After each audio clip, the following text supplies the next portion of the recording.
ভাবি, বাইরে দেখতেছি একটা মাই এলে পার্কে ঘুরতেছে। গুরুগা লাভ নাই। কেন ভাবি, বুঝলাম না। আরে শালার গিয়ার বক্স আগের মতো নাই, নষ্ট হয়ে গেছে। এই জানো, দুইটা জিনিস না পুরুষ মানুষ জীবনেও বলে না। কোন দুইটা জিনিস বলো তো? একটা হলো স্বামীর পায়ের নিচে স্ত্রীর জান্নাত, ও হ্যাঁ, তুমি ঠিক বলছো। আরেকটা?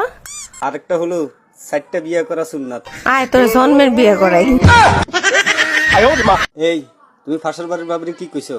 আমারও দেখলে কত মিষ্টি মিষ্টি কথা কইতো, আর এখন মুখ বেংসে দিয়া জায়গা। না না, বেশি কিছু কইনি তো। কি কইছো? আরে কইছি আপনি যে এত খাতির জমান, আপনার বাইরের তো বলটা ফিউজ হয়ে গেছে।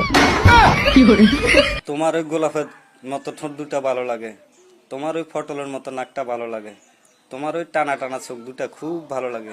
শুধু একটা জিনিস ভালো লাগে না। তাই তুমি আমাকে এত ভালোবাসো? আর কি ভাল লাগে তোমার? শুধু একটা জিনিস ভালো লাগে না, কি ভাল লাগে না? তোমার ভূতের মতো চেহারা। কি? আমার